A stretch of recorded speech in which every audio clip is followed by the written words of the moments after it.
Okay, Jesus kept the seventh day. Right. Focus on that. Right. All right. So you need to start keeping worshiping on that day.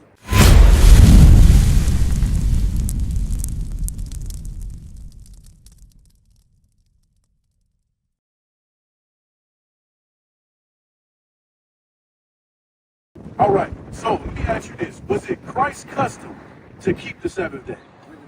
It was God's custom. Did Christ keep the Sabbath day?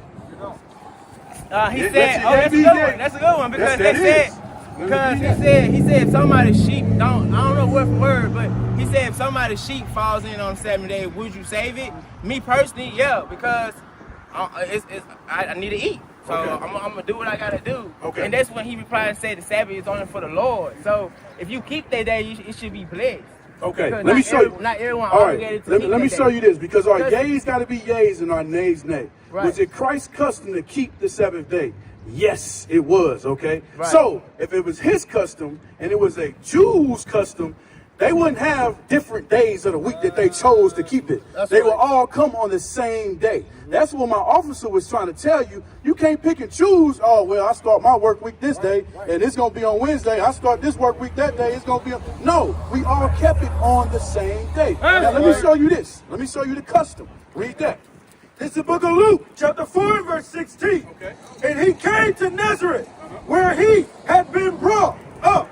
And as his custom was... As his what? This is Christ, all right? Read. As his custom was, he went into the synagogue on the Sabbath day. So Christ went into the synagogue on the Sabbath day. That's right. The Sabbath day is the Sabbath, which is Saturday. That's right. That's all it's simple as that. And we've been tricked and indoctrinated by the Christian church, and we confused, okay? Right. So the officer asked you, what is the first day of the week according to the Gregorian calendar that everybody would keep the same Sabbath day? What's the first day of the week? Sunday. Sunday! As simple as that. Simple as that. It's Sunday. So you got Sunday, Monday, Tuesday, Wednesday, Thursday, Friday is the 6th, Saturday is the 7th.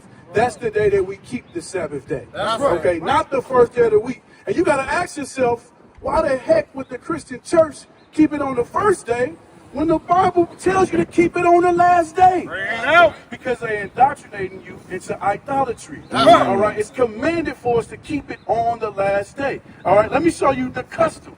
Exodus 20.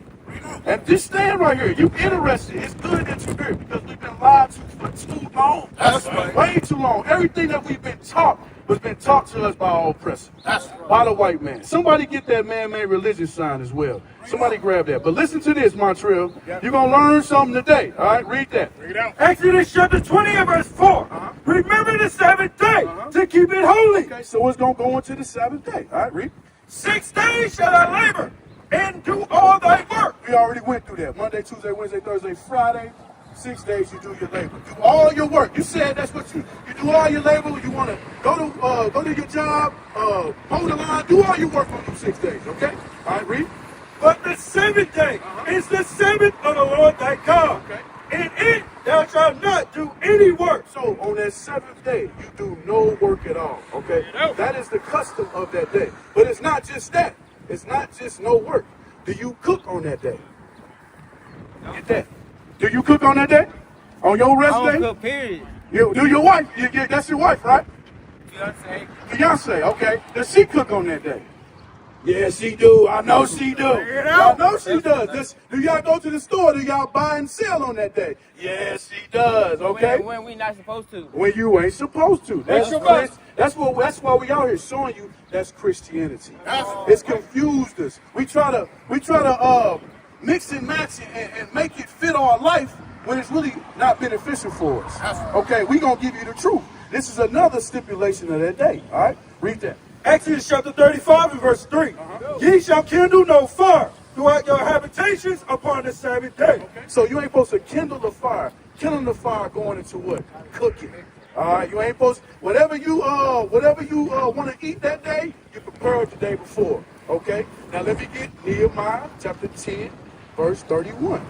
We gonna learn you, bro. We've been taught lies too long. Did somebody get that man-made religion? Somebody get it. Yeah, we gonna get to it. But I want to show you something else before you go. I know you've been in church all day. They've been teaching you lies all day. We teaching you the truth today. All right. Nehemiah 10:31. Let me read this to you, okay? This is another stipulation of that day, okay? Read that. Nehemiah chapter 10, verse 31. And if the people of the land bring ware or any victuals on the Sabbath day to sell. Okay, so if you bring ware or any victuals, that's food. All right, read. On the Sabbath day to sell, that we would not buy it of them on the Sabbath or on the holy day, and that we will leave the seventh year in the exaction of every debt. Okay, so that's another custom, our heritage that we must keep. You ain't supposed to buy. You ain't supposed to sell. You ain't supposed to cook. You ain't supposed to clean. You're supposed to rest on the Sabbath day, which is the Saturday. All right, the seventh day of the week. And they've been teaching us, these people right here, been teaching us lies since we came over on this side of the earth. That's right. All right, look at this sign. Step up here. Look at this sign. 1608. Turn it just a little bit so I can see it. This way, this way. There you go. All right, 1608. John Smith. Is this a Baptist church? Yes. Missionary Baptist Church. This is a Baptist church. 1608 is when the Baptist church was established. Where were we, blacks and Hispanic people, during 1608? Where was we at? Slavery. Hold this sign for me, Amram. We was enslaved. We was in chains. We was in shackles. What I heard, they said in like the 70s and 80s, like white people wouldn't really worship God. They weren't allowed to go inside. Look, I'm gonna tell you this. Now, it wasn't just the 70s and 80s. White people never worshiped God. Never worshiped God. And that's where you gotta ask yourself, how can I follow a religion that was given to the same people that pushed it on me forcibly and enslaved me? How can I follow that religion? This is what they've done. They've taken the true image of, step back, they've taken this image of Christ and they changed it to this image of Christ. The devil, okay? They never kept the religion. They never worshiped God the right way. All right, so that's what you gotta sit back. You gotta really have a dialogue with yourself. Examine yourself. Why am I in this religion?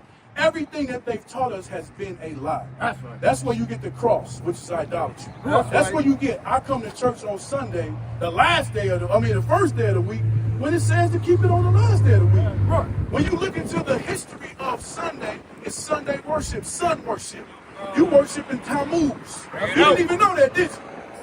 You didn't even know that. I tried to focus on Jesus. Okay. Jesus got me where I need to go. Okay, Jesus kept the Sabbath day. Focus on that. Right. All right. So you need to start keeping worshiping on that day. Right. And it ain't just that. We got a dress code. Right. You see, we wearing fringes. All these brothers out here can wear fringes. If your worship is Jesus, you will wear your fringes. Right. All right. Did you know the symbolism of fringes? Because they ain't teaching you that in the church. Right. They teaching you Easter. Next week y'all gonna celebrate Easter, right? Well, personally, they be on this. Personally, I've been on my own 2-year journey. You can put that down. So everything that I'm telling y'all, it's just like me reading it on my own. Like, I'm just not going to church. I personally prayed for love, and I wanted a woman. Because I read, nothing in life prospers without love. And so I had to love myself and reflect the love of someone else, right? Okay. So I'm just not getting into a church. Okay. I've always been like on my own. Okay, all praise. So, I met a group like y'all in Dallas. Give me John 14:15. Before, I know you about to go. I'm gonna let you finish. I ain't mean to take but you said something about love. You love God. You love Christ, right? We're gonna show you according to the Bible, because your pastor ain't gonna teach you this. Your pastor ain't gonna tell you what love is, what sin is, but none of that is. We're gonna show you what true love of Christ is. Okay. Right. All right, read that. John chapter 14, verse 15. If ye love me, keep my commandments. So Christ said, if you love me, keep my commandments. Keep my commandments. That's the true love of Christ. That's safe, right? Bro. Hold on, my tree. Wow, bro. That's the pastor. Oh, that's the pastor? Pastor! Come talk to us. Pastor. Pastor don't want to talk to us. That's Mark for who is that, your pastor? Montreal? What is the nation?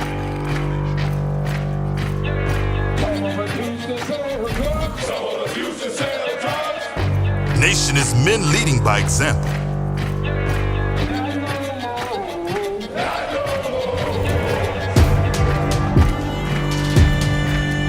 Nation is family.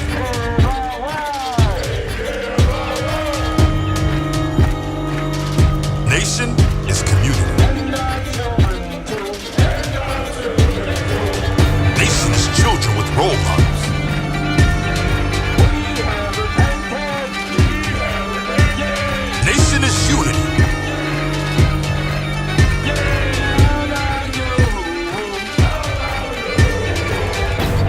nation is you.